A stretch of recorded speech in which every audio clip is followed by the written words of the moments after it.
Yes, तो हम लोग ऑर्गेनिक में मैसेज किया गया था कि ऑर्गेनिक होगा। हेलो, क्या कह रहे हो आप? रिपीट कर दो। हमने कहा कि ऑर्गेनिक के लिए मैसेज किया गया था ना कि ऑर्गेनिक की क्लास होगी। हाँ सर, हाँ सर। तो ऑर्गेनिक में हम लोगों ने ये भी बता दिया था रेजोनेंस क्या होता है, तो ये सब याद है ना सबको। हाँ सर। कंजुगेशन होना चाहिए। कंजुगेशन की जो टाइप्स थी उसमें मैंने आपको बताया था,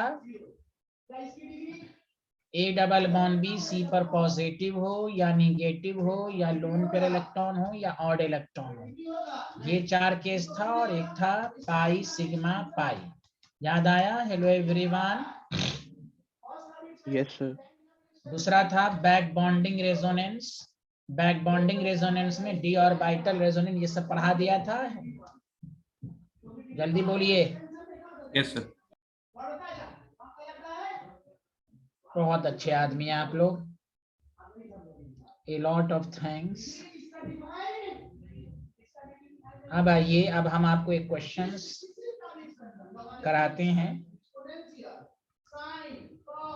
आइडेंटिफाई, उसी में जहां तक खत्म हुआ होगा उसी में लिखें identify localised and delocalised lone pair या नेगेटिव चार्ज। आपको बताना कौन लोकलाइज्ड है कौन डीलोकलाइज्ड है। डीलोकलाइज्ड वही होगा which is under resonance, which shows resonance. जो भी रेजोनेंस शो करेगा तो उसका नेगेटिव या लोन पेयर डीलोकलाइज्ड होगा, अदरवाइज वो लोकलाइज्ड होगा। सुना सारे लोग? Hello everyone.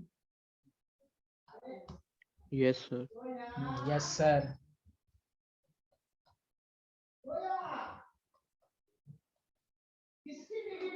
क्वेश्चन लिखें पहले।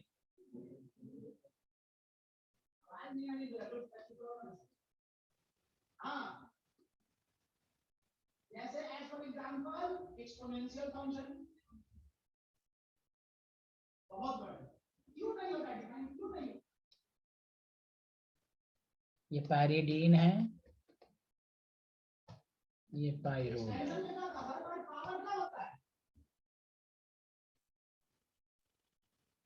बोलो, बढ़ता रहता है तो हमें नहीं पता कहां तक होगा भाई डिग्री, क्योंकि हाईएस्ट पावर टू डिग्री अब हमें तो पता नहीं हाईएस्ट।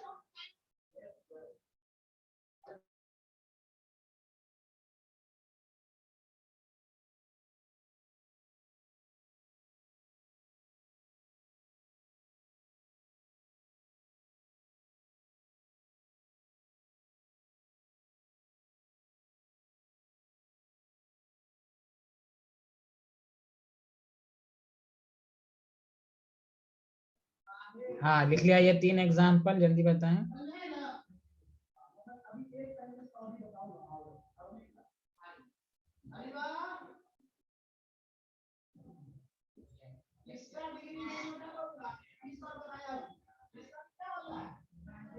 Yes sir, written.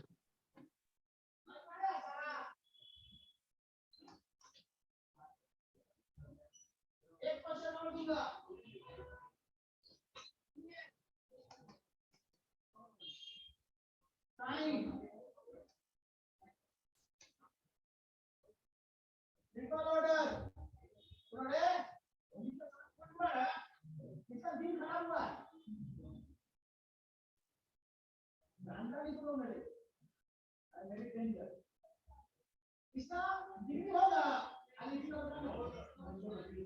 इसका डिग्री होगा, ऑर्डर होगा, ऑर्डर कितना होगा? डिग्री, जिसका भी एक्सपेंशन होगा उसकी डिग्री, दादाजी गॉड ब्लेस यू, बताइए God bless you, God bless you.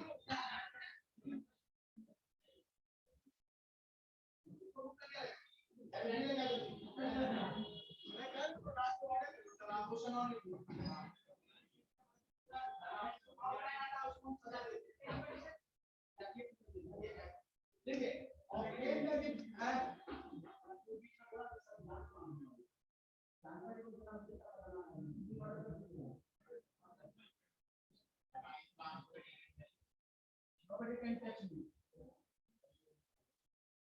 ये A और B आर्बिट्रेरी कांस्टेंट है, ये इनिट साइड पर है, और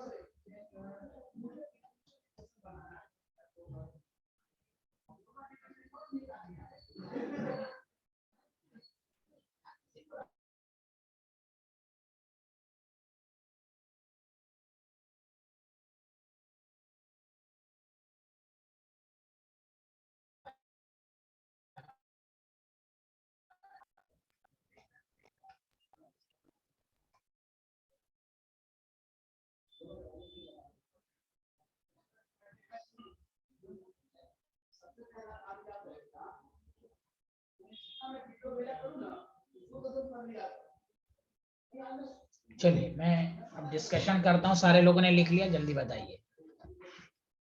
यस सर, लिख लिया। Everyone written? Yes sir.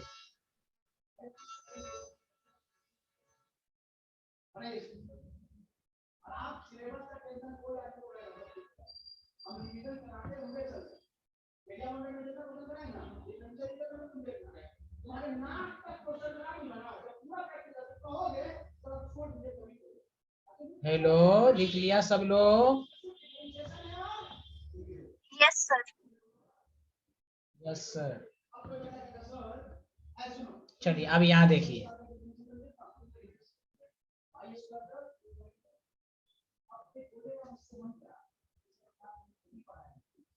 के A double bond B C पर लोन पेयर, बताइए ये लोन पेयर डीलोकलाइज्ड है कि नहीं, जल्दी बताइए हाँ या ना। A double bond B C पर लोन पेयर रेजोनेंस शो कर रहा है कि नहीं, जल्दी बताएं। Hello everyone. Yes sir. कोई बोल ही नहीं रहे, कितने आस्ते से आवाज आ रही है भाई। हेलो। Yes sir. चलिए ये बताइए,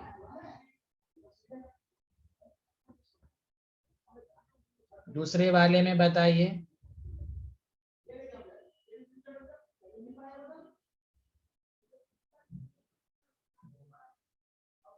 अब देखिए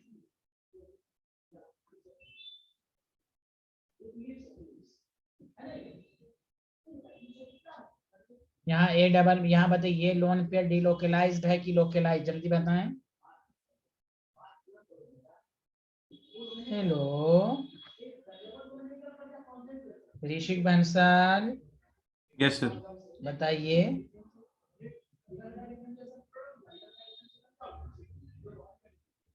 नहीं बताएंगे सारे लोग प्लीज। ये भी है, ये भी है, वेरी गुड है।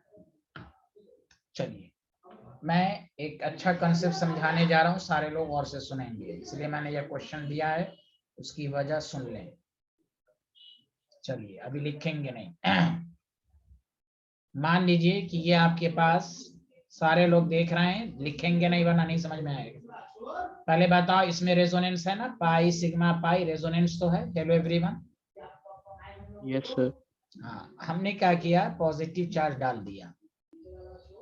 तो सुनो अच्छे से कान खोल के, if positive charge directly present on double bond of the cyclic ring close chain, तो मान लो कि ए डबल बॉन्ड बी, तुम अगर रेजोनेंस इस तरह शो करते हो तो देखो क्या हो रहा है। यहाँ डबल था, यहाँ अब डबल हो जाएगा, यहाँ तो डबल था, यहाँ पॉजिटिव हो जाएगा। पहले बताओ यहाँ से यहाँ तक सबको समझ में आया, हाँ या ना, जल्दी बोलो। Yes sir. और लोग बोले, सारे लोग, और लोग बोले समझ में आया ये स्ट्रक्चर।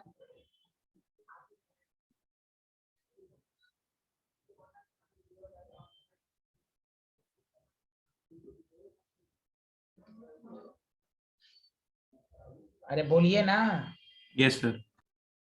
अच्छा आप ध्यान दीजिए, तो ये पॉसिबल नहीं है। क्यों? देखो ये कार्बन हाइब्रिडाइज sp हो गया, sp का शेप लीनियर होता है, लेकिन बताओ क्या ये लीनियर शेप है? ये तो कर्व लाइन हो गया, बोलिए हाँ या ना, ये तो कर्व है ना। हेलो एवरीवन, ये तो लीनियर शेप तो है नहीं। इसीलिए मैं जो ट्रिक्स दे रहा हूं गौर से सुनना।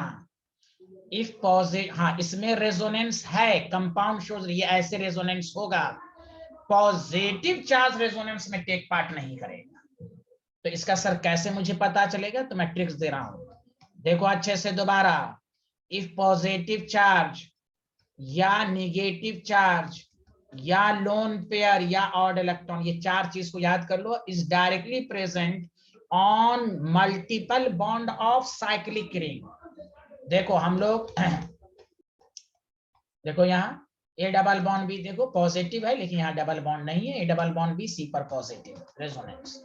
यहाँ हमने किया भी तो देखियो अनस्टेबल हो गया, मॉलिक्यूल अनस्टेबल। तो याद रखें कि जैसे यहाँ पर भी देखो अच्छे से दोबारा कि यहाँ पर जो पैराडीन में था, देखो अच्छे से रेजोनेंस तो है कंपाउंड में पाई सिग्मा पाई, लेकिन देखो क्या ये lone pair directly double bonded atom पर है कि नहीं? जल्दी बोलो, इनसाइक्लिक रिंग, जल्दी बोलो हेलो। Yes, sir. तो अगर ये रेजोनेंस शो करेगा तो फिर वही पर वही किस्सा हो जाएगा, sp हाइब्रिडाइज। इसलिए ये लोकलाइज डिलोकलाइज नहीं है, लोकलाइज्ड ही है। दोनों में फर्क समझ लो, पायरोल में दोनों में देख लो अच्छे से, यहाँ डबल यहाँ डबल, देखो दोनों तरफ सिंगल है, A double bond B C पर लोन पेयर। इधर से तो है A double bond B C पर लोन पेयर, लेकिन lone pair directly double bond पर अगर साइक्लिक रिंग के केसेस में आ जाए तो वो लोन पेयर, वो नेगेटिव चार्ज, वो ऑड इलेक्ट्रॉन लोकलाइज्ड ही रहना पसंद करेगा, डिलोकलाइज्ड नहीं होगा। क्योंकि अगर डिलोकलाइज्ड होगा तो मॉलिक्यूल पहले से भी अनस्टेबल हो जाएगा, sp हाइब्रिडाइज हो जाएगा, जबकि sp नहीं है, कर्व लाइन है ये। Did you understand? सर तो एडजेसेंट डबल बॉन्ड नहीं होना चाहिए? नहीं, ये नहीं कहा मैंने एडजेसेंट डबल बॉन्ड नहीं होना चाहिए, डायरेक्टली डबल बॉन्ड पे नहीं होना चाहिए नेगेटिव। अच्छा हाँ ठीक है सर। हाँ फिर से कोई बात नहीं, मैं दोबारा लिखवा देता हूँ, पहले एक दफा और समझ लें अच्छे से दोबारा। देखिए मैं सिचुएशन बता रहा हूँ आपको, कंपाउंड में रेजोनेंस तो है, लेकिन अगर positive charge directly double bond of the cyclic ring पर है, या गौर से सुनिए, रेजोनेंस होगा, ये यहाँ ये यहाँ ये यहाँ, ये रेजोनेंस होगा, लेकिन पॉजिटिव चार्ज रेजोनेंस में टेक पार्ट नहीं करेगा। रेजोनेंस है लेकिन यहाँ पर negative charge directly double bond पर है, तो ये लोकलाइज्ड ही रहेगा। सुना सारे लोग? Hello hello everyone. Yes sir. Yes sir. यहाँ देखिए रेजोनेंस तो है, लेकिन देखिए loan pair directly double bond है साइक्लिक रिंग में, हर जगह नहीं, साइक्लिक रिंग में। ओपन चेन में के लिए रूल नहीं है, ये साइक्लिक रिंग में, तो ये भी लोकलाइज्ड ही रहेगा। आया समझ में ये लाइन? सुना सारे लोग? Yes, sir. If positive charge, negative charge, lone pair electron, odd electron, पहले सुनो अच्छे से, are present, ये लाइन समझ, डायरेक्टली ऑन डबल या ट्रिपल बॉन्ड, ऐसे तो साइक्लिक में डबल ही होता है, डबल बॉन्ड जनरली होता है, डबल बॉन्ड डायरेक्टली है, double bond of cyclic ring, then these electron does not take part in resonance, मतलब लोकलाइज। हाँ भले कंपाउंड में रेजोनेंस हो सकता है, बट ये चार रेजोनेंस में टेक पार्ट नहीं, does not take part in resonance, does not take part in resonance। सुना सारे लोग? हेलो एवरीवन, याद रहेगा ये line, does not take part in resonance। Yes, sir. अरे ऋषिक जी जल्दी बोलो यार, समझ में आया सबको? अक्षत जी Yes, आया sir. समझ? रेजोनेंस। तो घबराना मत, मैं बहुत सारा एग्जांपल इसलिए जानबूझ के करा रहा हूं। तो देखो ये लोकलाइज रहेगा, अब सुनो अच्छे से, एल में लिख दूंगा तो लोकलाइज। अब सुनो इधर please, A double bond B C पर ये लोन पेयर डिलोकलाइज्ड है, लेकिन ये लोन पेयर लोकलाइज रहेगा, चूंकि A double bond B C पर लोन पेयर है, लेकिन lone pair directly double bond के अंदर है, इसलिए ये वाला लोकलाइज रहेगा। आया समझ में? आया? Hello everyone. Yes sir. अरे और लोगों को आया क्यों नहीं? जोर से यस सर बोल रहे हैं, जल्दी बोलें। यस सर क्लियर है। Yes, sir. क्लियर है? देखिए Yes. इसलिए मैं हाँ देखो यहाँ ए डबल बॉन्ड भी सी पर लोन पेयर, ये तो लोन पेयर लोकल डिलोकलाइज्ड है क्योंकि कोई डबल बॉन्ड नहीं। अब यहाँ देखो सारे लोग, A double bond B C पर lone pair, A double bond B C पर लोन पेयर, तो ये तो डिलोकलाइज है क्योंकि कहीं पर डबल नॉन नहीं है। A double bond B C पर ये भी डिलोकलाइज्ड है, लेकिन ये डिलोकलाइज नहीं है क्योंकि डायरेक्टली डबल बॉन्ड पर लोन पेयर है। आया समझ में? हेलो एवरीवन, आया? Yes, sir. क्यों नहीं बोल रहे हैं भाई? अब यहाँ देखो ये lone pair directly double bond पर है, लोकलाइज्ड है, लेकिन ए डबल कहाँ गया, A double bond B C पर लोन पेयर, सी पर लोन, ये यहाँ, अच्छा नहीं यहाँ A double bond B C पर लोन पेयर, तो ये वाला डिलोकलाइज्ड है। आया समझ में? सच सच Yes, बोलो, sir. आया समझ में? अब क्लियर हुआ कि नहीं क्लियर हुआ? अरे यार क्यों नहीं क्लियर बोल पा सर। रहे? हाँ अच्छा, इसमें बताओ सारे लोग, नेगेटिव चार्ज बताओ, लोकलाइज्ड है कि delocalized? Sir, negative, delocalized. Very good very good. A double bond B C पर लोन पे, लोन पर कहीं पर डायरेक्टली डबल बॉन्ड पे नहीं है, डिलोकलाइज। इधर से भी जाएगा इधर से भी जाएगा, दोनों तरफ से जा सकता है रेजोनेंस में। आया समझ में? अब अच्छे से आया साइक्लिक रिंग का केस? Yes sir. हाँ Yes, sir. हाँ, तो ये याद रखो, जब भी रहे ना A double bond B C पर लोन पे, हाँ देख लो भाई अगले बगले में डबल बॉन्ड नहीं, रेजोनेंस होगा। A double bond B C पर लोन पेयर, तो रेजोनेंस नहीं होगा। यहाँ पर देखो A double bond B C पर लोन पेयर है, तो ये डिलोकलाइज है, ये डायरेक्टली है, तो डिलोकलाइज नहीं होगा।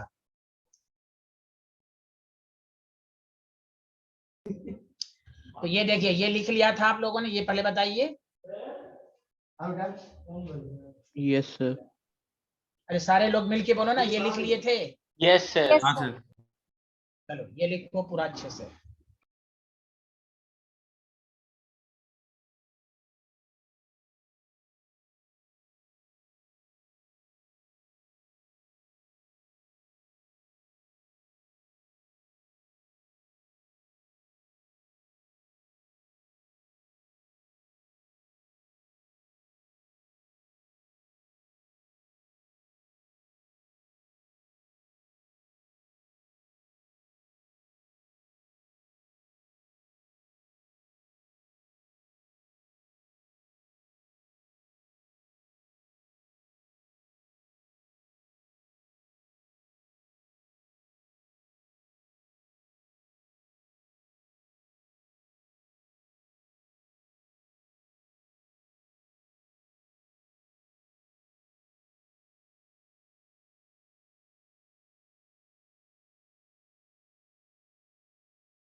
हेलो लिख लिया?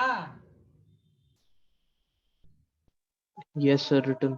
हाँ, तो कोई कहीं पर भी क्वेश्चन पूछे ये लोन पे डिलोकलाइज्ड है कि नहीं, नेगेटिव चार्ज लो, तो सबसे पहले चेक करो रेजोनेंस होना चाहिए। अब रेजोनेंस होगा तो डिलोकलाइज्ड होगा, रेजोनेंस नहीं होगा तो लोकलाइज्ड ही रहेगा।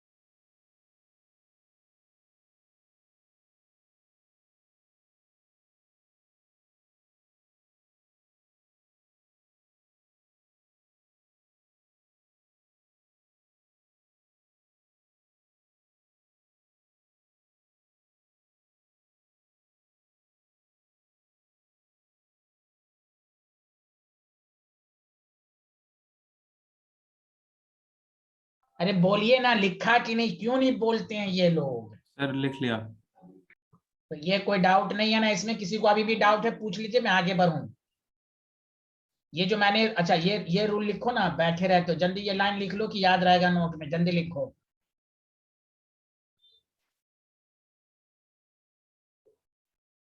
दिव्यांशु प्रियदर्शी को समझ में आ रहा है? Yes sir. Yes sir, good. चलिए जल्दी जल्दी लिखिए।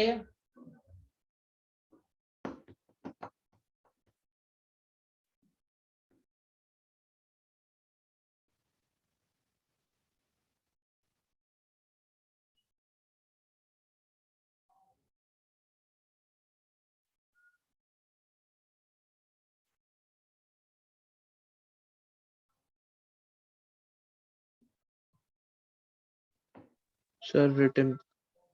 Everyone written, everyone. Yes, sir. चलिए अब आइए रूल्स, टॉपिक डालिए रूल्स फॉर डिटरमिनिंग स्टेबिलिटी। इस पर क्वेश्चन आते ही हैं, डिटरमिनिंग स्टेबिलिटी ऑर्डर। तो मैं आपको बहुत ही स्टेबिलिटी ऑर्डर, ये आप जानते हैं, ये याद रखिए, रेजोनेंस की वजह से स्टेबिलिटी बढ़ती है, सबको मालूम है, हाँ या ना? अरे भाई बताइए ना, बहुत सारे स्ट्रक्चर sir. बनते हैं due to resonance, stability increases. बताइए सारे लोग को ये लाइन समझ में आया? Hello everyone. Yes, sir. और मैंने आपको बताया था अगर कोई मॉलिक्यूल रेजोनेंस शो करेगा तो एक से ज्यादा अल्टरनेटिव स्ट्रक्चर होंगे।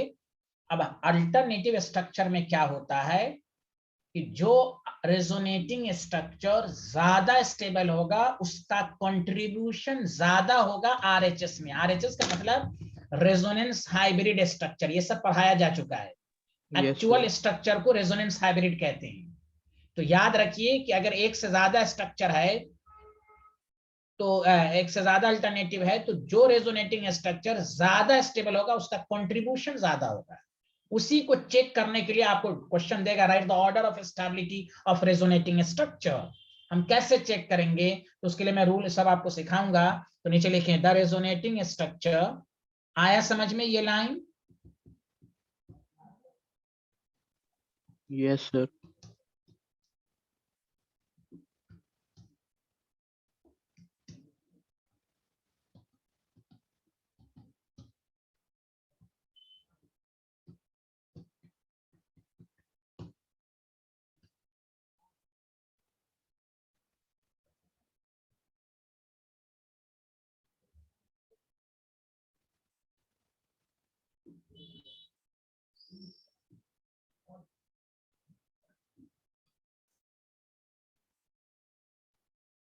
The resonating structure which is more stable contribute more in RHS। लिख लिया? Hello everyone.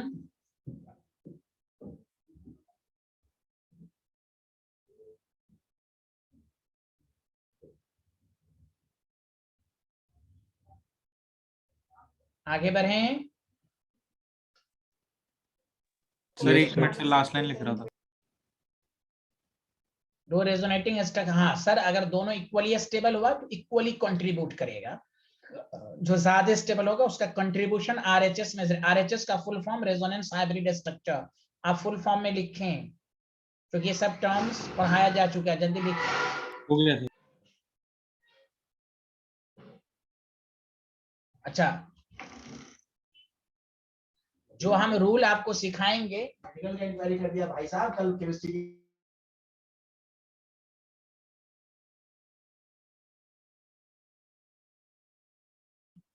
यहां देखें, ये जो मैं रूल सिखा रहा हूं गौर से सुनिए। स्टेबिलिटी ऑर्डर चेक करने के लिए रेजोनेटिंग स्ट्रक्चर का स्टेबिलिटी ऑर्डर चेक करने के लिए बहुत सारे रूल्स हैं। स्टूडेंट की परेशानी ये है कि इस रूल में हम किसको पहले देखें, इसलिए जो मैं जिस तरह लिखा रहा हूं, मैं एक लाइन इंग्लिश का लिख देता हूं। दीज रूल, जो भी रूल हम लिखाएंगे, these rule to be applied in sequence. पहला जब भी क्वेश्चन रहेगा स्टेबिलिटी तो पहले ये देखेंगे। जैसे केमिकल बॉन्ड जो मुझसे पढ़े हैं, बॉन्ड एंगल देखने के लिए पहले क्या देखेंगे, उसके बाद क्या देखेंगे। इससे क्या होगा, आपका हर क्वेश्चन सही लगेगा। सुना सारे लोग? Hello everyone. Yes, sir. These rules to be applied in sequence। आपको ये रूल सीक्वेंस में ही लगाना, ये नहीं कि पहला दूसरे पहला ये कर दिया, गजमज कर दिया। तो रूल फर्स्ट ये है, मेरे साथ साथ लिखिए रूल फर्स्ट कि resonating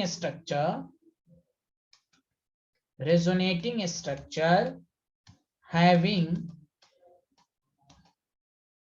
higher number of covalent bond,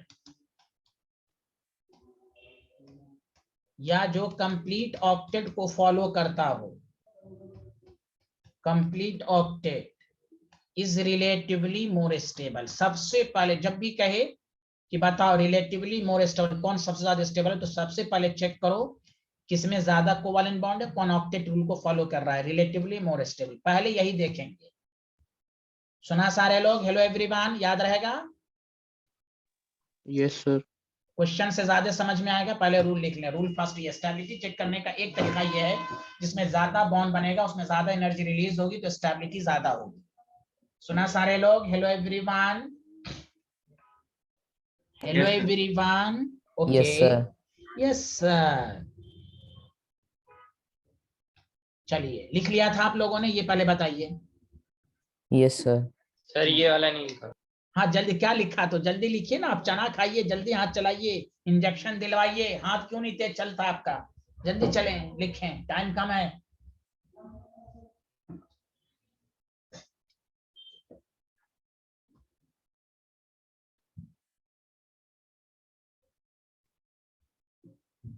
लिख लिया? Hello everyone, Priyadarshi. यस। चलिए, रूल 2 ये है, सुनिए। जब देखेंगे रूल फर्स्ट नहीं लग रहा है, रूल फर्स्ट में देखेंगे, मैं 10 दफा बोलना, कोवैलेंट बॉन्ड किसमें ज्यादा, इसमें कोवैलेंट बॉन्ड ज्यादा होगा, स्टेबिलिटी ज्यादा होगा, या ऑक्टेट रूल को देखेंगे, कोई ऑक्टेट रूल को फॉलो कर रहा है कि नहीं, पहले ये देखेंगे। उसके बाद सुनिए, न्यूट्रल। उसके बाद जब सब कुछ सेम रहेगा, सब में कोवैलेंट, तो देखेंगे neutral species, neutral resonating structure. मान लीजिए एक पे चार्ज नहीं है, neutral resonating structure is more stable than charge species. Then पहले देखेंगे चार्ज न्यूट्रल है कि चार्ज है। सब क्वेश्चन में समझ में आया चार्ज, तो न्यूट्रल स्पीशीज हमेशा चार्ज से ज्यादा स्टेबल होता है। क्यों? Charge causes, charge separation causes instability. याद रखिए, चार्ज सेपरेशन से स्टेबिलिटी कम होती है। Charge separation causes instability. सुना सारे लोग? Hello everyone, hello everyone. Yes, sir. हाँ, जब Yes, नंबर sir. आपको देखेंगे, इसमें भी कोवैलेंट बॉन्ड सेम है, इसमें भी नंबर 4 है, तो फिर देखें भाई न्यूट्रल चार्ज की बात तो नहीं हो रही है। रूल थर्ड जल्दी लिखो, this rule must be to be applied in sequence.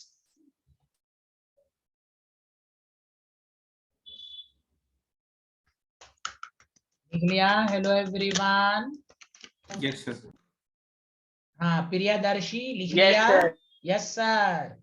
आप सुने, रूल थर्ड, जब सब चार्ज रहे, पहला भी सेम दूसरा भी सेम, तो आप क्या करना, नेचर ऑफ चार्ज को देखना। ओ my God, nature of charge का मतलब ये हुआ, गौर से सुनो, negative charge should be present on more electronegative. Oxygen पर नेगेटिव चार्ज समझो कि स्टेबिलिटी बढ़ा रहा है, मोर इलेक्ट्रोनेगेटिव अपने ऊपर नेगेटिव चार्ज को बर्दाश्त करेगा, तो स्टेबिलिटी बढ़ेगी। अगर ऑक्सीजन पर पॉजिटिव चार्ज रख दोगे तो इसके अंदर खुजली होगी, नाचेगा, ये नाचेगा नाचेगा, स्टेबिलिटी कम हो जाएगी। जब चार्ज सब रहे तो फिर देखो नेचर ऑफ चार्ज को, इसका ये मतलब हुआ the species with negative charge present on more electronegative and positive charge present on more electropositive relatively more stable. कुछ तो बोलिए, hello everyone. Yes, sir. Yes, sir. हाँ, चार्ज स्पीशीज, जब सब चार्ज स्पीशीज है तो नेचर ऑफ चार्ज को देखो। अरे ऋषिक बंसल जी आ रहा है? Yes, sir.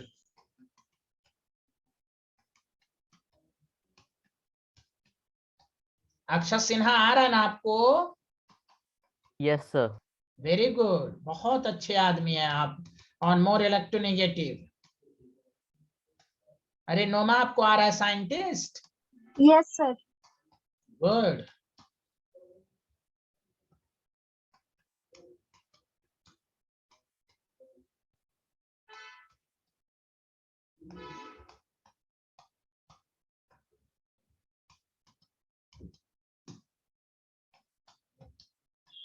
ये नेचर ऑफ चार्ज को देखेंगे।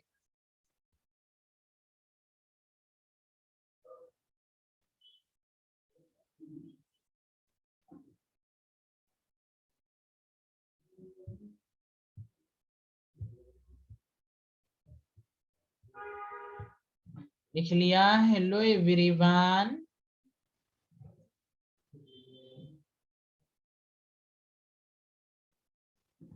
सर नीचे वाले में इलेक्ट्रो पॉजिटिव होगा ना? हाँ, थैंक यू प्रियदर्शी, बहुत अच्छे आदमी हैं आप। देखिए, सब कुछ समझ में आ रहा है? तो नेचर ऑफ चार्ज को देख लेंगे, आगे बढ़ें, जल्दी बताइए ना। 1 मिनट सर लिख रहा था। अरे जल्दी लिखो तुम भी, तुम इंजेक्शन देना, तुम्हारा हैंड नहीं चल पाता जल्दी से। रैंडमनेस बढ़ाओ, रैंडमनेस, एंट्रोपी फैक्टर। लिख लिया सारे लोग? Hello everyone. Yes sir. Yes sir. अब सुने रूल फोर्थ। अब देखो चार्ज भी सर, नेचर ऑफ चार्ज भी सेम है, नंबर ऑफ कोवेलेंट बॉन्ड भी सेम है, न्यूट्रल सब, न्यूट्रल और चार्ज वाला भी कंसेप्ट नहीं लगा, नेचर ऑफ चार्ज भी सब पे सेम है। ओ my God, position of charge को देखो, ओ माय गॉड, पोजीशन सबसे आंसर आएगा। अब कोई अगर ये क्या ना, ये सर पहले, ये पहले नहीं, सीक्वेंस में याद रखें तब क्वेश्चन लगेगा। स्टेबिलिटी के लिए बहुत सारी चीजों को देखती है, तो हर बुक में लिखा हुआ है, पहले किसको देख के These rule to be applied in sequence. Position of charge का मतलब ये हुआ, गौर से सुनो, मान लो एक पॉजिटिव है, यहाँ बी आ गया, सी पे नेगेटिव है, और यहाँ क्या है, ए बी पे पॉजिटिव है, सी पे। अनलाइक चार्ज क्लोजर होना चाहिए, क्योंकि पॉजिटिव नेगेटिव क्लोजर होगा तो अट्रैक्शन ज्यादा होगा, तो स्टेबिलिटी बढ़ेगी। Unlike charge closer, unlike charge away, क्योंकि पॉजिटिव पॉजिटिव में रिपल्शन हो जाएगा तो स्टेबिलिटी कम हो जाएगी। Unlike charge closer, like charge away. Did you understand? Yes, Yes, sir. sir. Yes sir. अरे सबको आ रहा, उमर उमर को क्यों नहीं आ रहा भाई? ये बोल ही नहीं रहा है। मत बोलो, मत बोलो, हमको क्या है। आ रहा है सर।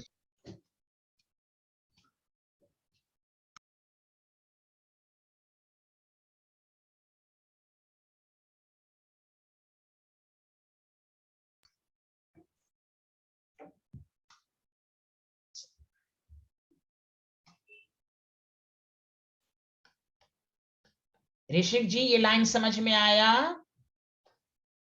ऋषिक जी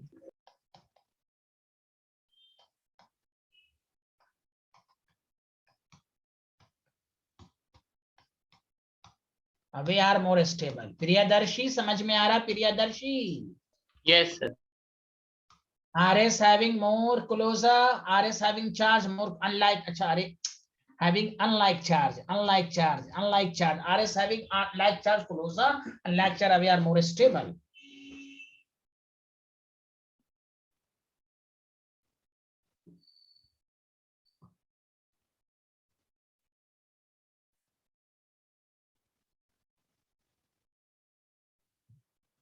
लिख लिया? Yes, sir. सब लोगों ने लिख लिया? Yes, sir. Yes, sir. एक लास्ट रूल, 5 बातें आपको याद रखना है। जैसे अगर आपको ये बेंजीन है और इसमें 2 बेंजीन है, ये भी देखा जाएगा स्टेबिलिटी के लिए। The RS having more benzoid ring, more benzoid ring, relatively more stable, relatively more. अगर 3 वाला एंथ्रासीन दे दिया, 3 बेंजीन रिंग वाला, तो फिर ये ज्यादा, ये सबसे ज्यादा स्टेबल, ये फिर ये फिर ये। तो स्टेबिलिटी को चेक करने के लिए सबसे लास्ट में देखेंगे। The RS having more benzoid ring is more relatively more stable. Did you understand? Yes, sir. Yes, sir. Yes, sir. Yes sir. Rule 5, the RS having more benzoid ring is relatively more stable. सुना सारे लोग? कुछ तो बोलिए, बोलिए ऋषिक जी, ऋषिक बंसल, आ रहा समझ में? हाँ सर। ये अध्यान क्यों नहीं बोलता यार? ये तो बोलता ही नहीं है। अध्यान? Yes sir. अरे तुम आ रहा समझ में, बोलते क्यों नहीं हो भाई? यस सर, आ रहा है सर, आ रहा है। तो बोला करे ना, यस सर, नो सर। बोलूंगा सर, टीचर बोलूंगा। बोलूंगा बोलूंगा, हम पूछते रहते हैं, समझ में आ रहा है? बोलिए यस सर, चिल्ला Yes, के sir. बोले। गुड, ऐसे ही बोले, टीचर बोले तो बोला करें। चलिए सबको समझ में आ गया, आगे बढ़े, जल्दी बताइए। Hello everyone. Yes, sir. Yes, yes sir. Sir. आप सुने क्वेश्चन की, एकदम छोटे छोटे क्वेश्चन से। फिर को क्या है कि भाई रेजोनेटिंग स्ट्रक्चर में स्टेबिलिटी ऑर्डर कैसे चेक करते हैं, तो सबसे पहले देखेंगे मोर नंबर ऑफ कोवेलेंट बॉन्ड या ऑक्टेट रूल एक साथ। नंबर 2, और अगर कोवेलेंट बॉन्ड सेम है तो चार्ज को देखेंगे, न्यूट्रॉन ज्यादा स्टेबल होगा चार्ज स्पीसीज से। तीसरी चीज, अगर सब चार्ज स्पीसीज है तो हम नेचर ऑफ द चार्ज को देखेंगे, नेचर नेचर नेचर, कि positive charge should be present और more electropositive, negative charge should be present और more electronegative, is relatively more stable. अगर नेचर ऑफ चार्ज भी सेम है तो पोजीशन ऑफ द चार्ज को देखेंगे। पोजीशन का मतलब हुआ unlike charge closer, like charge away.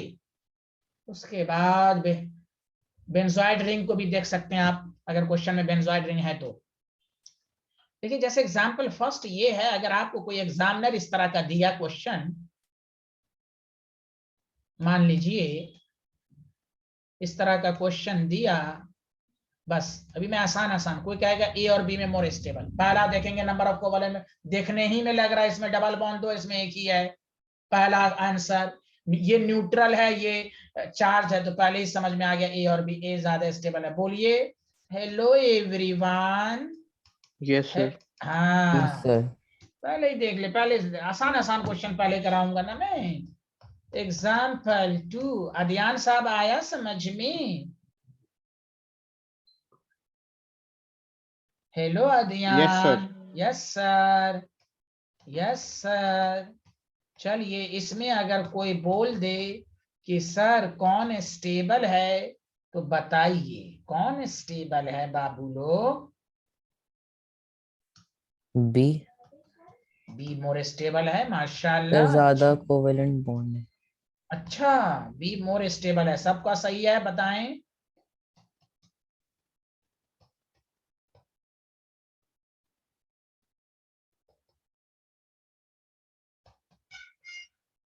हाँ बताइए।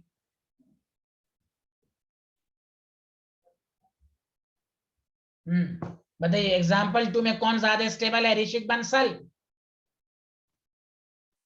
ये बोल ही नहीं रहा। अक्षत जी, अध्यान जी, सब लोग बताएं।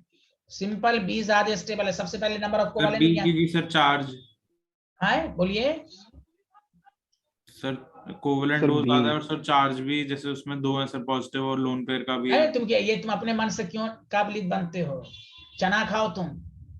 दिस रूल सीक्वेंस, पहले रूल क्या देखेंगे, जल्दी बोलो। Resonating structure having higher number of covalent bond. तो फिर यहाँ एक एक बॉन्ड और दो और एक तीन बॉन्ड है, यहाँ तीन और एक चार बॉन्ड है।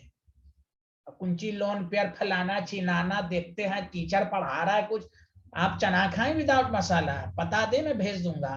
तो 20 मोर stable. Okay Rishik ji? Yes sir. Yes yes. Role वो सब नहीं देखना, पॉजिटिव, इसी में तो बच्चे फंसते हैं, इसलिए क्वेश्चन नहीं होता है ना। लोन पेयर फलाना चिलाना ये सब मत देखिए। आया समझ में? अक्षत जी आ रहा है ना? Yes, sir. Yes sir. चलिए अगर आपको आ गया तो ये वाला सारे लोग बताएं। A. Sir A. A ज्यादा है।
हाँ, हेलो स्टूडेंट, हेलो स्टूडेंट बताइए Yes, ए और sir. बी में। A more stable. Sir A. A. हाँ देखिए, नंबर ऑफ बॉन्ड जब सेम है तो ये न्यूट्रल को हम देख लेंगे। आ रहा है ना समझ में, बोलिए। Yes, sir. Yes, sir. हाँ, ये इस क्वेश्चन से आपको जी मेंस तो छोड़ दीजिए, जी एडवांस लेवल और देखिए एनसीईआरटी के का, ये सब एनसीईआरटी में कहेगा कहाँ पर है। उन्होंने 1 2 3 लाइन में उन्होंने पूरा लिख दिया, सेम चार्ज ऐसे ऐसे उन्होंने 1 2 लाइन में पूरा लिख दिया स्टेबिलिटी। पढ़ेंगे तब ना, ये सब है। यही सब क्वेश्चन स्कूल लेवल में दे दे तो जमीन तारे पर है, तारे जमीन पर हैं, सब सिलेबस में है। यहाँ देखें, गौर से सुने, नेक्स्ट क्वेश्चन आप बना के दिखाएं, देखना है जोर कितना बाजुए कातिल में है।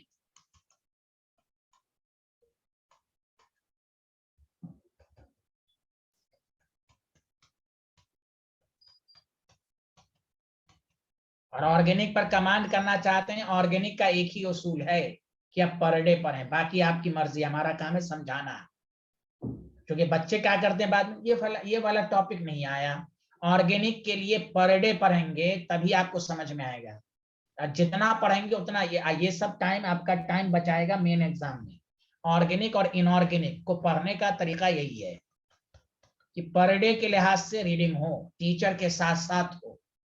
फिजिकल केमिस्ट्री का नहीं है कि पीएच पर एक फॉर्मूला है तो 10 न्यूमेरिकल हो जाएंगे आपको, उसको 1 महीना के बाद भी देखेंगे तो आप 10 आधा पौन घंटा में रिवीजन कर सकते हैं। ऑर्गेनिक के लिए पूरा टीचर के साथ साथ पढ़ के आइए तो आपको इंटरेस्ट आएगा ऑर्गेनिक में, अदरवाइज लाख आप पीएचडी स्कॉलर से पढ़ लीजिए। अभी क्वेश्चन दिया ही नहीं, ये बिहारी क्वेश्चन आंसर दे रहे हैं। अभी मैंने क्वेश्चन दिया ही नहीं, एक बिहारी आंसर दे रहा है, बताइए। नशे में हम, टीचर समझा रहा है कुछ, ये आंसर। चलिए आप आंसर दें। हेलो एवरीवन, सब लोग आंसर दें। देखना है जोर कितना बाजुए कातिल में है, कर फरोशी की तमन्ना अब हमारे दिल में है। जी, ऋषिक जी ने कहा ACB। अच्छा, पहले हम 4 बॉन्ड को काउंट कर लेते हैं, नंबर ऑफ बॉन्ड। 1 2 3 2 5, 5 बॉन्ड है, इसमें भी 5 बॉन्ड है, 1 2 3 4 है। अरे सर इसमें 4 है। 4 है इसमें, तो सबसे लीस्ट स्टेबल सी हो गया है ना। अरे बोलिए। Yes, sir. Yes Yes, sir. sir. हाँ, अब ए और यस बी में सर। ए ज्यादा हो गया चूंकि न्यूट्रल ज्यादा Neutral. है। लेकिन ऐसे लगाओगे तो जल्दी आंसर आ रहा है कि नहीं। Hello every, sequence Yes, sir. Yes sir. Sequence. Yes Yes, sir. sir. Sir next question करें, आगे बढ़ें। हाँ सर। सब लोगों ने लिख लिया, जल्दी बोलिए। Yes, sir. यस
हाँ बताइए ना।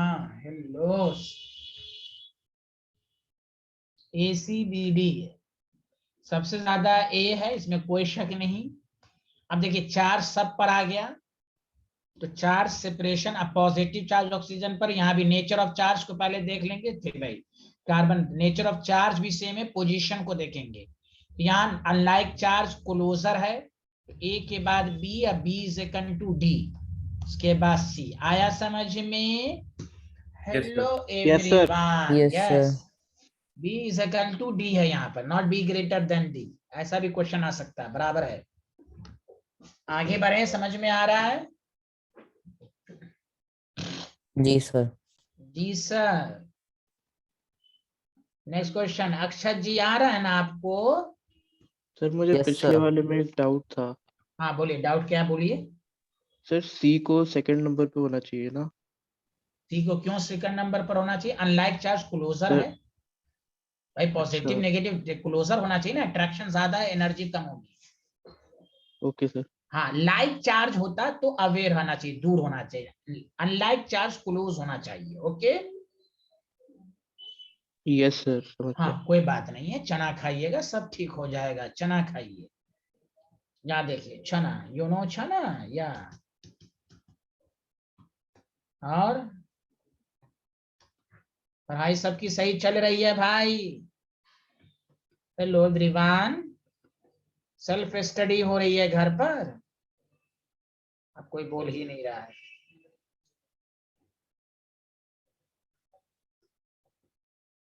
नहीं हो रही इसका मतलब।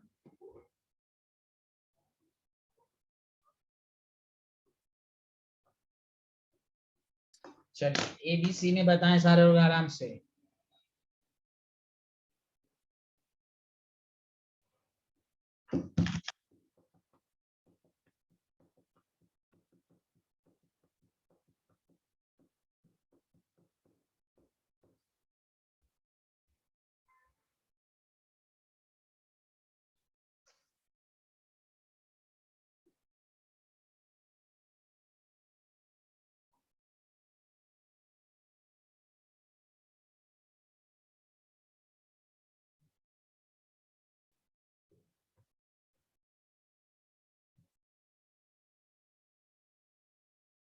लिख लिया?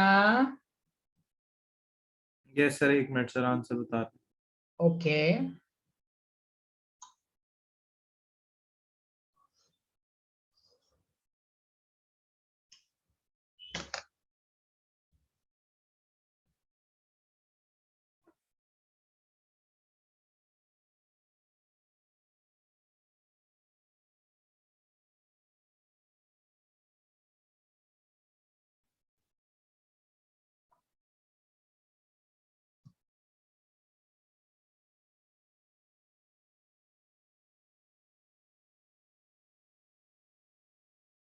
सर, भेज दिया आपको। ओके। नंबर ऑफ बॉन्ड पहले निकालेंगे, नंबर ऑफ बॉन्ड सब में 4 है। जब नंबर ऑफ बॉन्ड है तो फिर न्यूट्रल को देखेंगे तो ए सबसे ज्यादा स्टेबल है। अब नेचर ऑफ चार्ज को देखेंगे,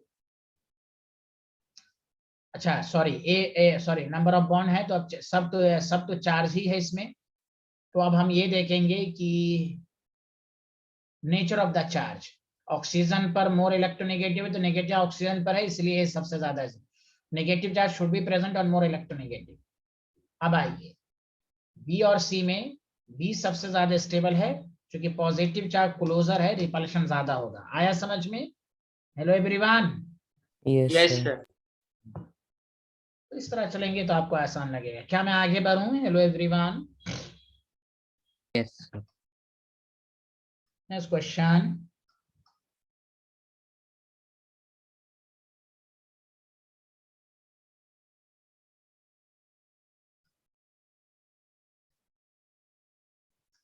पहले आप लोग इसी तरह बनाइए, जैसे मैं बना रहा हूँ ना उसी तरह बनाइए, फिर मैं बॉन्ड दूंगा कैसे देना है। पहले आप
सब इक्वली स्टेबल है कि अलग अलग? जल्दी बताएं। अच्छा पहले बना लीजिए।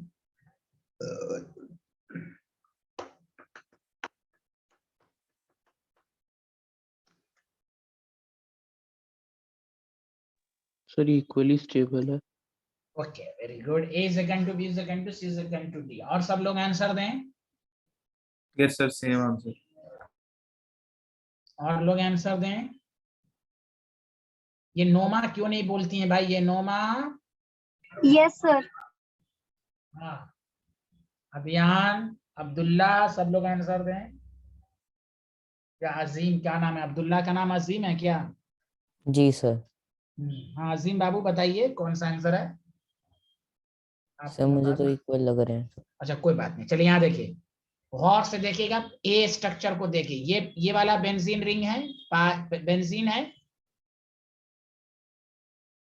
यस अरे सर। बोल, अब देखो ये दोनों के लिए तो इसमें दो दो बेंजीन रिंग है। देखो इधर, ये वाला देखो पाइस, ये दोनों है, दो बेंजीन रिंग है इसमें। अरे बोलो ना, hello everyone, hello. Yes sir.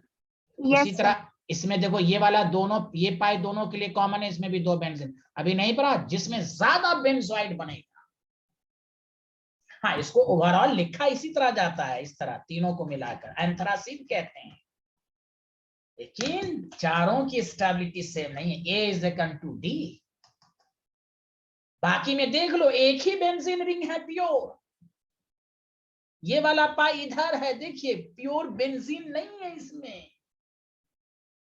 अरे बोलिए नहीं ना। समझ आया, ये फिर से हाँ समझ। हाँ, अरे यार बेंजीन दो है ना इसमें, दो बेंजोइड रिंग है कि नहीं? ये बेंजीन है, पहले बताओ ये बेंजीन है। हाँ सर। ये पाई दोनों के लिए, तो ये भी तो बेंजीन हो गया।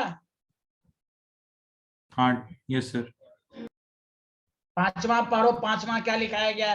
Sir number more of. Benzene rings more stable. तो फिर यहाँ एक ही बेंजीन रिंग है, प्योर बेंजीन रिंग।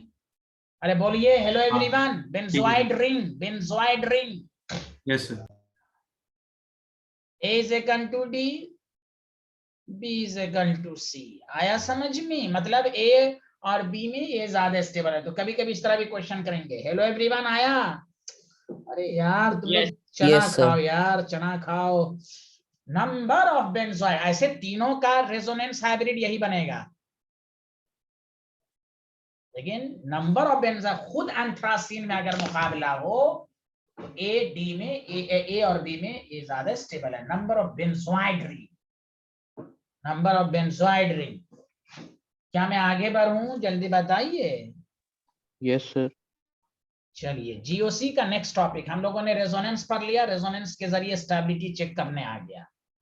अब आइए, ऐसे ये हाइड्रोकार्बन में है जो मैं अभी पढ़ा रहा हूं, लेकिन चूंकि उससे रिलेटेड, इसी से रिलेटेड टॉपिक इसलिए यहाँ पर है। ऐसे ये टॉपिक हाइड्रोकार्बन में है, लेकिन हम जीओसी में ही इसको पढ़ाते हैं, पढ़ना चाहिए। टॉपिक डालें। अच्छा ये मैंने लिखवाया था, ऑर्गेनिक कंपाउंड दो तरह के होते हैं, एलिफैटिक, होमोसाइक्लिक, ये सब लिखवाया था। Cyclic yes sir. लिखवाया था, सारे लोग बताइए शुरू के लेक्चर में। Sir open chain compound and हाँ क्लोज रिंग। मैंने ये लिखवाया, आप जानते होंगे, लेकिन हमने यस पढ़ाया सर। है। यस सर, लिखा भी है हमने। ठीक है ओके। तो उसमें एक मैंने लिखवाया था कि homocyclic are two types, alicyclic और एरोमेटिक। तो आज हम लोग टॉपिक पढ़ने जा रहे हैं एरोमेटिक के बारे में, मैंने नहीं लिखवाया था। Aromatic compound, this is very important in chemistry. Aromatic compound क्या होता है? टॉपिक डालिए एरोमेटिक कंपाउंड। सुना सारे लोग, क्या पढ़ने जा रहे हैं हम लोग? Aromatic compound. Aromatic compound. तो एरोमेटिक कंपाउंड की दो डिफिनेशन होती है। एक लिखो ओल्ड डिफिनेशन, पहले क्या थी अब क्या है, मेरे साथ साथ लिखो।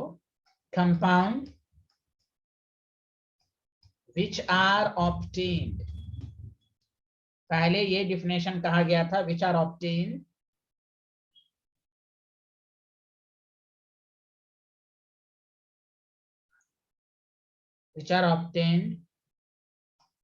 by the fractional distillation.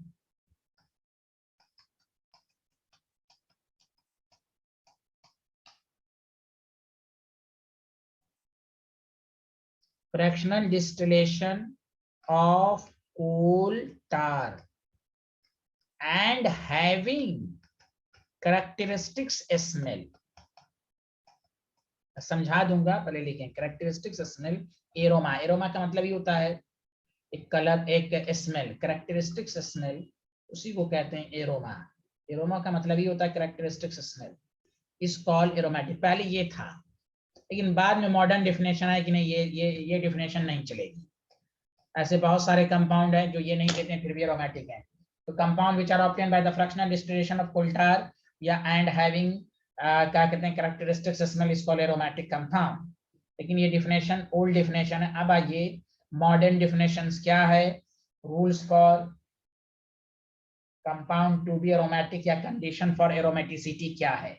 सुना सारे लोग? हेलो एवरीवन, ये ओल्ड डेफिनेशन सबको समझ में आया? तो ये कभी कभी ऑब्जेक्टिव में पूछ भी देता है, compound which are obtained by the fractional distillation of coal tar and having characteristics smell is called aromatic. लेकिन हमें जो जिस पर पीएचडी करना है वो ये है कंडीशन फॉर एरोमेटिसिटी। गौर से सुनिए, गौर से सुनिए, लिखिएगा नहीं। कंडीशन फॉर एरोमेटिसिटी कोई भी पूछे, हाइड्रोकार्बन चैप्टर में कंडीशन फॉर एरोमेटिसिटी और स्टेबिलिटी के लिए ये भी चेक करते हैं। चूंकि अभी पढ़ा नहीं था इसलिए मैंने नहीं पढ़ाया, 5 फैक्टर ही पढ़ाया, एक छठा फैक्टर भी है एरोमेटिसिटी। तो ये कंडीशन क्या है एरोमेटिसिटी के लिए, गौर से सुनिए। कंपाउंड, पहले लिखिएगा नहीं, compound having cyclic planar structure. पहला रूल है साइक्लिक स्ट्रक्चर होना चाहिए क्लोज और प्लेनर। प्लेनर का मतलब ये होता है सेम प्लेन, और सेम प्लेन का मतलब केमिस्ट्री में होता है sp2 या sp hybridized. Again I will repeat, compound having cyclic planar structure. पहला रूल ये है कि क्लोज चेन होना चाहिए, पहली चीज, और प्लेनर होना चाहिए। Every atom is sp2 hybridized. सुना सारे लोग? Hello everyone. Yes, sir. Yes, sir. Compound must have cyclic planar structure, close chain होना चाहिए। मतलब ये मैं मीनिंग भी लिख देता हूं, it means every atom of the ring. Ring के बाहर क्या है उससे हमें मतलब नहीं है, वो तो क्वेश्चन से समझ में आएगा। Every atom of ring should be sp2 hybridized. सुना सारे लोग? Hello everyone. हेलो।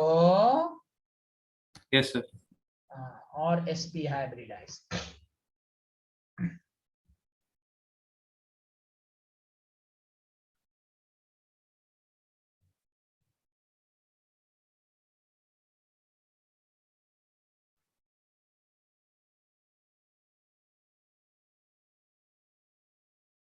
लिख लिया पहला कंडीशन?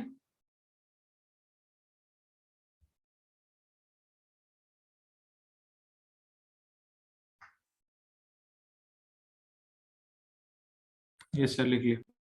दूसरी कंडीशन ये है, सुनिए इधर से, लिखना नहीं है, सुनिए अच्छे से। कंप्लीट, इसलिए मैं पहले पढ़ा दिया, कंप्लीट डीलोकेलाइजेशन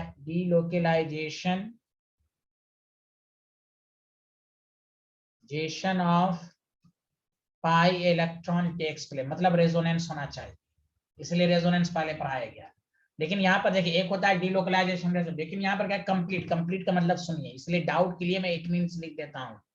इट मीन्स, सुनिए अच्छे से, एवरी एटम, सुनिए, every atom of ring should take part in resonance. Every atom should takes part in resonance. Resonance होना चाहिए, complete should takes part in resonance. जैसे मिसाल के तौर पर रेजियो होना चाहिए। मतलब पहले बताइए, मैं जिससे पूछूं वो बताए। आप लोग बताइए, क्या इसमें रेजोनेंस है, हाँ या ना? जल्दी बताइए पहले। नो। नो, क्यों नहीं है? हाँ, और लोग बताएं क्या रेजोनेंस नहीं है? उमर सही कहा, बोले जल्दी से, रेजोनेंस है? नहीं सर, नहीं है। नहीं है। तो क्या आपको रेजोनेंस ही नहीं पहचानने आता, मैं क्या कर सकता हूँ? A double bond B C पर पॉजिटिव नहीं है, ए डबल बॉन्ड नेगेटिव, लेकिन ये नहीं है pi sigma pi alternate sigma sigma, pi. फिर है ना। लोग पहले बोल देते हैं, अरे कंडीशन सिखा भी दिया फिर भी लोग नहीं बोल पाते हैं। जब भी रहे तो माइंड में ना positive negative odd electron lone pair. 4 ये हो गया, 5वां है पाई सिग्मा पाई, 6 हो गया, 2 और 2 स्पेशल रेजोनेंस था। सब कुछ चेक करो माइंड में साइमल्टेनियसली लाओ। अब कोई बोलेगा कैसे आएगा माइंड में, तो पढ़ो पाई सिग्मा पाई रेजोनेंस नहीं है, अब सुनो, लेकिन एवरी एटम टेक पार्ट नहीं कर रहा है। ये sp3 हो गया, रेजोनेंस है बट एरोमेटिक नहीं है, साइक्लिक है क्योंकि लेकिन यहीं पर अगर हम ये कर देते, यहाँ देखो बेंजीन जो पढ़ते हो, यहाँ देखो, अब बताओ सब रेजोनेंस भी है और एवरी एटम sp2 है कि नहीं, जल्दी बोलो, तो ये एरोमेटिक हो गया। Yes sir. तो ये इस दोनों में रेजोनेंस है लेकिन ये ज्यादा स्टेबल है।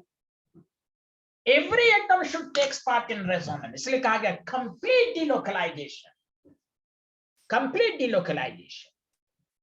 रेजोनेंस तो इसमें भी है, ये भी स्टेबल है, but if there is a मुकाबला दिस इज मोर स्टेबल।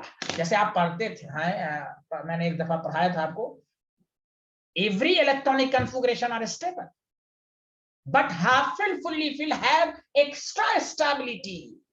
उसी तरह केमिस्ट्री में रेजोनेंस स्टेबिलिटी बढ़ती है, लेकिन aromatic compound have extra stability.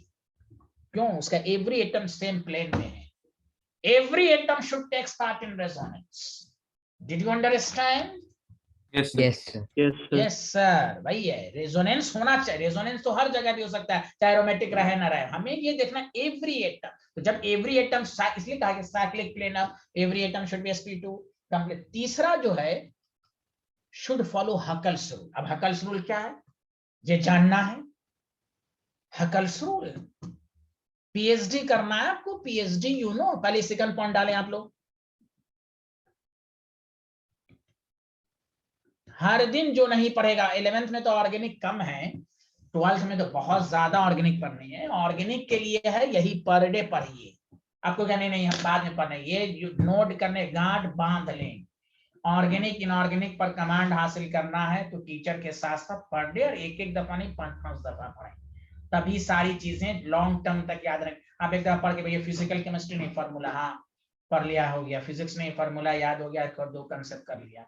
Organic inorganic के लिए टीचर के साथ पढ़ेंगे, मैं पहले बोल दिया हूं। अरे बोलिए ना, मेरी बात समझ में आ रही है ना आप लोगों को? Yes, sir. Yes, sir. तब आपको ऑर्गेनिक में इंटरेस्ट आएगा, वरना आप no interest. It must follows Huckel's rule. अब हकल्स रूल क्या होता है वो आपको पढ़ाएंगे। हकल्स रूल दैट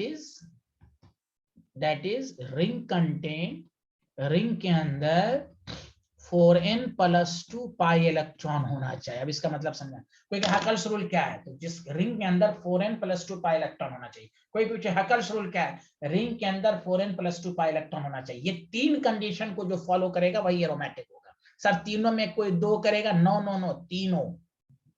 तो कोई भी पूछे एरोमेटिक कंपाउंड क्या होता है, तो ये नहीं कहना कि जिसमें एरोमा हो, characteristics स्मेल हो, ये ओल्ड डेफिनेशन है। कोई भी पूछे what is the aromatic compound, so the compound in which cyclic planar structure, complete delocalization, must follows Huckel's rule. These 3 criteria को जो फॉलो करेगा वो एरोमेटिक कंपाउंड होगा। 4n+2 पाई इलेक्ट्रॉन का क्या मतलब है, आई विल डिस्कस। पहले ये 3 पॉइंट सबको समझ में आ गया? Yes, sir. यस सर, आगे बढ़ें। Yes, sir. यस सर, आप सुने हकल्स रूल में जो आपको बताया गया कि, गौर से सुनिए, हकल्स रूल में, इसको साइड में कहीं पर लिख लीजिएगा अलग से। हकल्स रूल का मतलब ये हुआ कि 4n+2 पाई इलेक्ट्रॉन है वेयर n जो है ग्रेटर देन इक्वल टू 0 है। इसका ये मतलब हुआ, इट मींस रिंग के अंदर, ring contains 2, 6, 10, 14 dash dash dash pi electron. देखो n की वैल्यू 0 रखोगे तो इलेक्ट्रॉन कितने हो जाएंगे, 2 पाई इलेक्ट्रॉन 2. होंगे। n = 1 रखोगे तो 6 पाई इलेक्ट्रॉन हो जाएंगे। जल्दी बोलो हाँ या ना। अरे बोलिए hello. Yes sir. Yes, sir. इसीलिए इस नंबर को कहते हैं हकल्स नंबर, याद कर लो अब डायरेक्ट। एक तो ये हो गया हकल्स नंबर, जिस रिंग के अंदर 2 pi electron, Huckel's number 4 add करते जाओ, 6, 10, 40, 80, इस तरह। This is called Huckel's number. अगर जैसे देखो ये बेंजीन है, पहले देख लो साइक्लिक स्ट्रक्चर है, हाँ है। एवरी एटम sp2 है, हाँ है।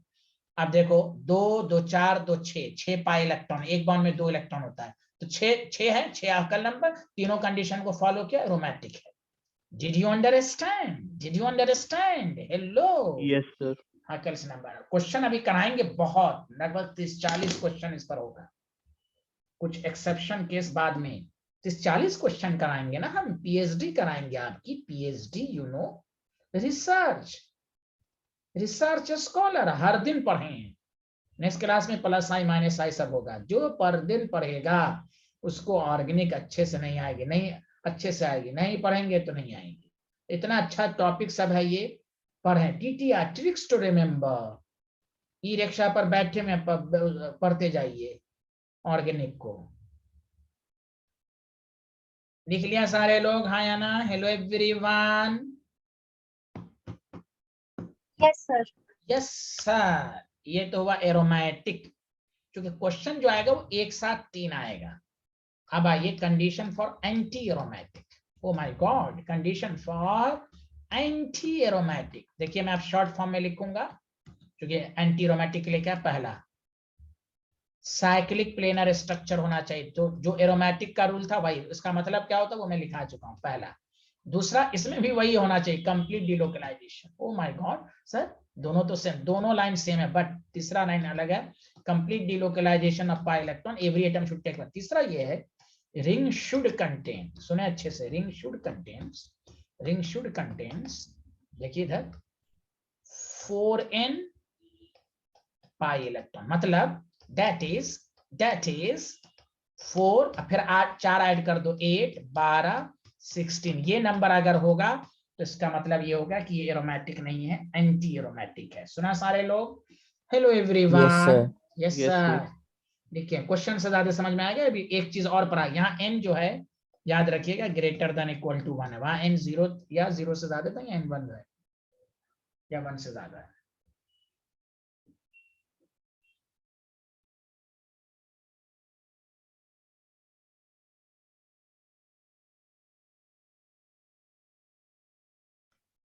लिख लिया? Hello everyone.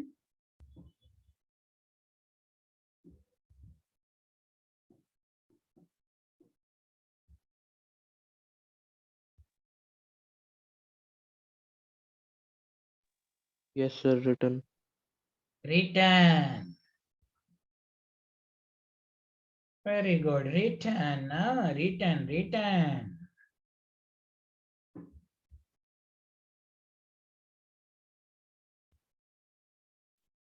आगे बढ़ें।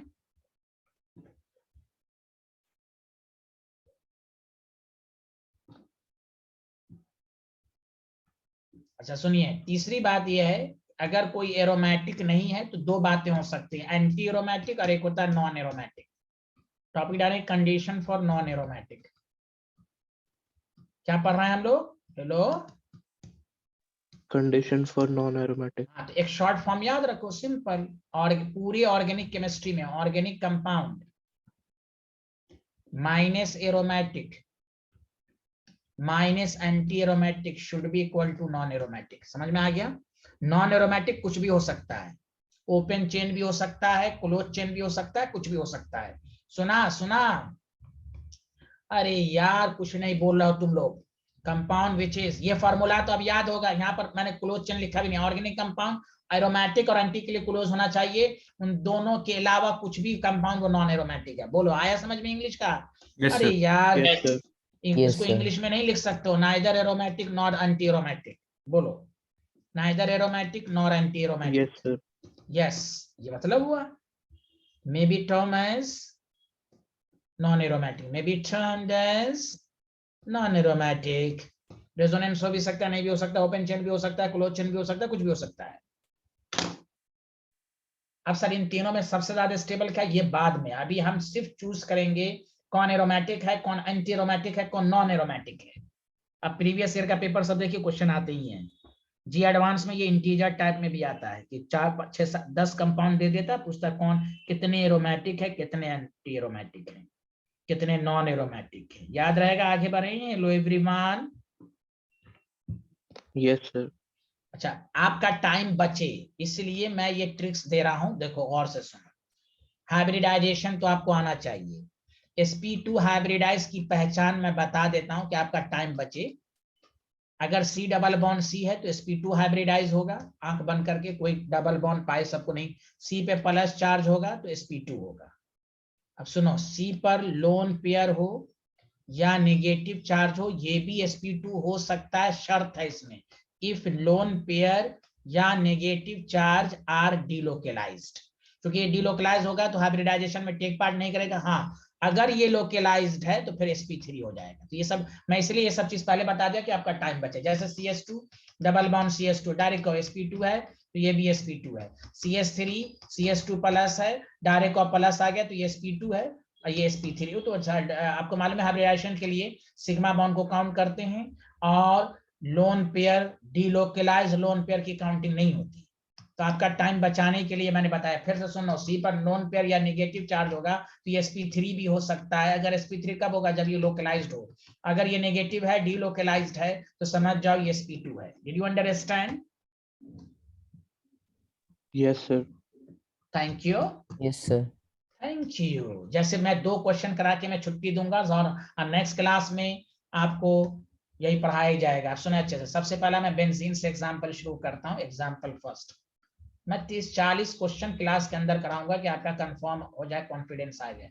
कोई कहे कि भाई ये शुरू का क्वेश्चन को इसी तरह, कोई कहे एरोमेटिक है कि नहीं। पहला देखेंगे, साइक्लिक प्लेनर स्ट्रक्चर है और है। एवरी एटम सब sp2 है, सब डबल बॉन्ड है तो sp2 हाइब्रिडाइज है। तीसरा 6 पाई इलेक्ट्रॉन है, इसका मतलब इट इज एरोमेटिक है। अब अच्छे क्वेश्चन की तरफ आओ। आप थोड़ा नहीं, अब जैसे जैसे स्टैंडर्ड। अब अगर कोई पूछे ये एरोमेटिक है कि नहीं, तो पहले बताओ साइक्लिक है, हाँ या ना, जल्दी बताओ साइक्लिक है। अरे बोलो। Yes Yes, sir. sir. और ये भी एटम sp2 है, ये भी सबसे पहले हाइब्रिडाइजेशन चेक करना है ना साइक्लिक के बाद। ये भी sp2 है, C प्लस, इसलिए मैंने लिखा दिया sp2 है। सब sp2 है, मतलब साइक्लिक प्लेनर है। अब बताओ रेजोनेंस तो है, A double bond B C पर पॉजिटिव रेजोनेंस भी है और 2 पाई इलेक्ट्रॉन है, इसका मतलब इट इज एरोमेटिक। आया समझ में? Hello everyone. Yes, sir. Yes yes sir. Sir. लिखें, it is aromatic. Every atom should take part in resonance. Highly stable.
हाँ, लिख लिया। Return. So written. Okay, bye bye. Thank you everyone.